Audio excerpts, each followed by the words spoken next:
Assalamualaikum warahmatullahi wabarakatuh. Perkenalkan, nama saya Muhammad Hamdi Khairullah dengan NPM 411-821-911-90058, kelas paralel 2. Pada hari ini saya akan menjelaskan sedikit tentang perkembangan dan objek studi sosiologi olahraga. Hal ini ditujukan untuk memenuhi tugas ujian akhir semester mata kuliah sosiologi olahraga. Yang pertama ada pengertian sosiologi.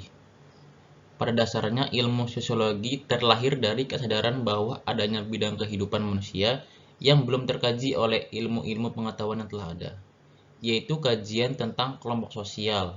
Maka muncullah ilmu sosiologi ini. Lalu pengertian yang kedua, menurut beberapa ahli secara etimologis, kata sosiologi berasal dari bahasa Latin, socius, dan logos dari bahasa Yunani. Socius artinya kawan, dan logos artinya kata atau berbicara. Jadi, sosiologi adalah berbicara mengenai masyarakat. Surjono Soekanto, tahun 2012. Ada pula perbedaan definisi tersebut terlihat pada penjelasan di bawah ini. Yang pertama, ada dari email Durkheim dalam Triwati Arsal. Dia mengatakan sosiologi adalah ilmu yang mempelajari fakta sosial. Lalu yang kedua ada Max Weber dalam Triwati Arsal mengatakan sosiologi adalah ilmu yang berhubungan dengan pemahaman interpretatif mengenai tindakan sosial. Yang ketiga ada Rucek dan Warren dalam Fritz Damanik mengatakan sosiologi merupakan ilmu yang mempelajari hubungan antara manusia dalam kelompok-kelompok. Lalu yang keempat ada William F. Ackbund dan Meyer F. Nimkov mengatakan sosiologi adalah penelitian secara ilmiah terhadap interaksi sosial dan hasilnya yaitu organisasi sosial. Lalu yang kelima adalah ada Pitirim Sorokin dalam Sujono Soekanto mengatakan sosiologi adalah ilmu yang mempelajari hubungan dan pengaruh timbal balik antara aneka macam gejala-gejala sosial. Misalnya, antara gejala ekonomi dan agama, antara keluarga dan moral, antara hukum dan ekonomi, dan gerakan masyarakat dan politik dan lainnya. Sosiologi juga mempelajari hubungan dan pengaruh timbal balik antara gejala sosial dan gejala non-sosial. Misalnya antara gejala geografis dan biologi dan lain sebagainya. Dengan melihat beberapa definisi tentang sosiologi di atas, atau sosiologi yang tadi, maka dapat disimpulkan sebagai berikut. Sosiologi adalah ilmu yang mempelajari hubungan antara individu dengan individu yang lain, individu dengan masyarakat, dan masyarakat dengan masyarakat. Sosiologi juga dalam kajiannya merupakan ilmu yang membicarakan apa yang sedang terjadi saat ini, khususnya pola-pola hubungan dalam masyarakat, serta berusaha mencari pengertian-pengertian umum, rasional, empiris, serta bersifat umum. Sujono Soekanto dalam bukunya mengemukakan ciri-ciri dan sifat-sifat dari sosiologi yang merupakan hakikat dari sosiologi itu sendiri, yaitu sebagai berikut. Yang pertama adalah sosiologi merupakan suatu ilmu sosial dan bukan merupakan ilmu pengetahuan alam ataupun ilmu pengetahuan kerohanian. Yang kedua, sosiologi bukan merupakan disiplin yang normatif, tetapi merupakan suatu disiplin yang kategoris. Artinya, sosiologi ini membatasi diri pada apa yang terjadi dewasa ini dan bukan mengenai apa yang terjadi atau seharusnya terjadi. Lalu yang ketiga ada sosiologi merupakan ilmu pengetahuan yang murni atau pure science dan bukan merupakan ilmu pengetahuan terapan atau terpakai, applied science.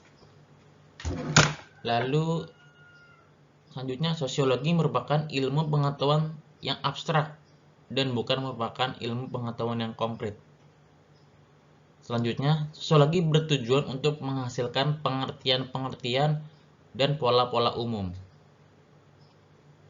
Selanjutnya, sosiologi merupakan ilmu pengetahuan yang empiris dan rasional. Dan yang terakhir, sosiologi merupakan ilmu pengetahuan yang umum dan bukan merupakan ilmu pengetahuan yang khusus. Selanjutnya ada pengertian olahraga. Menurut Supandi dan Kemal Johana, Mereka mengemukakan pengertian olahraga menurut kata asalnya, olahraga atau sport. Dikenal di Inggris pada abad ke-18 sebagai kata field sport. Terdiri dari dua kegiatan pokok, yaitu menembak dan berburu, yang dilakukan pada waktu senggang oleh kaum bangsawan. Sedangkan H. Graves dalam bukunya A Philosophy of Sport bahwa kata sport berasal dari kata disport atau disportar, yang artinya bergerak dari satu tempat ke tempat yang lain, atau berarti pula menghindarkan diri. Sport dalam bahasa Prancis atau desporter yang artinya membuang lelah, sedangkan dalam eksplodia Jerman, sport diartikan sebagai pemuasan atau hobi. Nah, seperti yang telah disampaikan di atas bahwa kegiatan olahraga sekarang ini bukan hanya sekedar suatu gerakan badan, namun telah memiliki multi atau banyak tujuan. Hal ini tergantung dari pelaksanaannya. Bisa saja bertujuan untuk individu, untuk kelompok, lembaga, atau organisasi lainnya. Multi tujuan tersebut dimungkinkan karena didasari dari beragamnya definisi olahraga. Untuk lebih jelasnya, di bawah ini akan dijelaskan beberapa definisi olahraga. Yang pertama, menurut Gunter Lusser dalam Supandi dan Kemal Johana, mengartikan olahraga adalah kegiatan rasional yang mengandung permainan dengan imbalan yang bersifat ekstrinsik. Yang kedua, dari International Council of Sport and Physical Education dalam Supandi dan Kemal Johana, mengartikan olahraga adalah setiap aktivitas jasmani yang mengandung sifat atau ciri permainan dan melibatkan unsur perjuangan menentang diri sendiri atau orang lain atau konfrontasi dengan faktor alam. Malari dalam Supandi dan Kemal Johana mengartikan olahraga adalah segala kegiatan manusia yang mempunyai ciri-ciri adanya peserta, penonton, pemenang, dan ada hadiah. Lalu memerhatikan beberapa definisi dari pengertian olahraga sebelumnya, bila diperhatikan ada kesamaan mendasar bahwa olahraga adalah suatu kegiatan yang melibatkan fisik.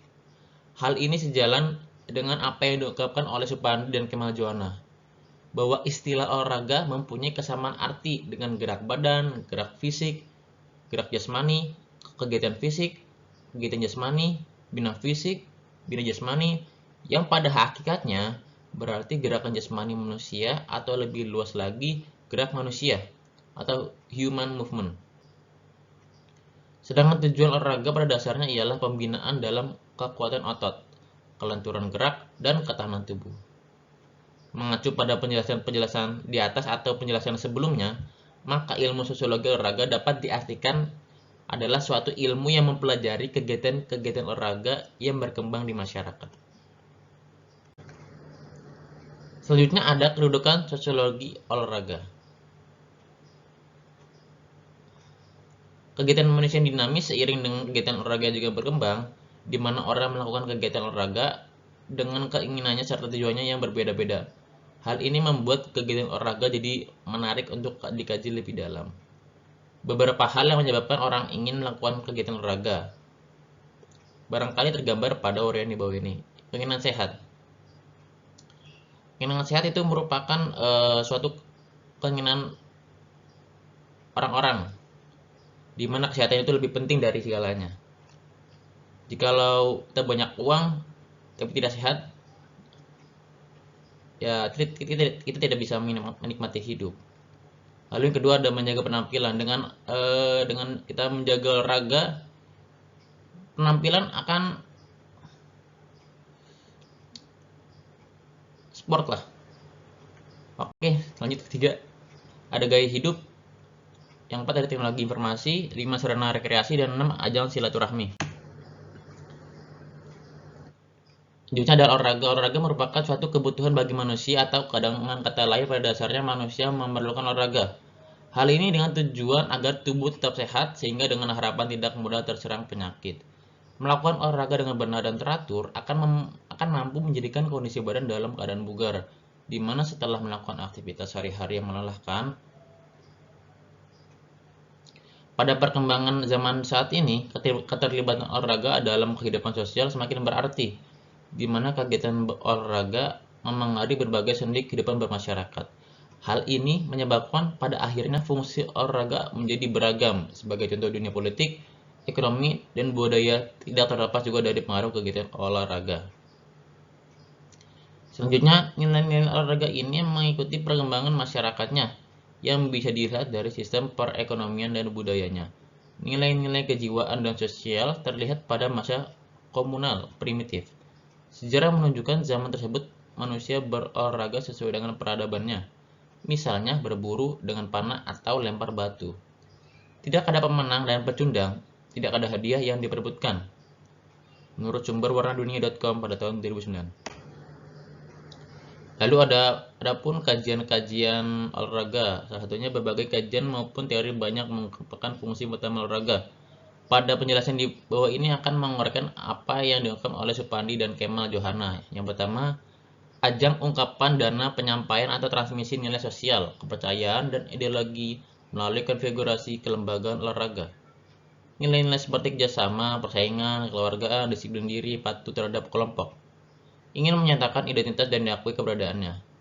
Olahraga merupakan kartu pengaman masyarakat, dan keempat, dapat mencerminkan keadaan beberapa unsur kehidupan masyarakat. Selanjutnya ada pun contoh-contoh kegiatan olahraga yang kaitannya dengan sudut pandang sosiologi olahraga yang dinyatakan oleh Abdul Qadir Ateng. Pelepasan emosi dengan cara yang dapat diterima. Kedua, ada pembentukan pribadi, mengembangkan identitas diri. Yang ketiga, ada kontrol sosial, penyelesaian dan kemampuan prediksi. Yang keempat, ada sosialisasi, membangun perilaku dan nilai-nilai bersama yang sesuai. Perubahan sosial, intrasosial, asimilasi dan mobilitas, kesadaran pola tingkah laku yang benar, keberhasilan, cara pencapaian dengan turut aktif atau sebagai penikmat. Oke, sekian dari saya penjelasan tentang sosiologi olahraga. Kurang lebihnya mohon maaf. Assalamualaikum warahmatullahi wabarakatuh.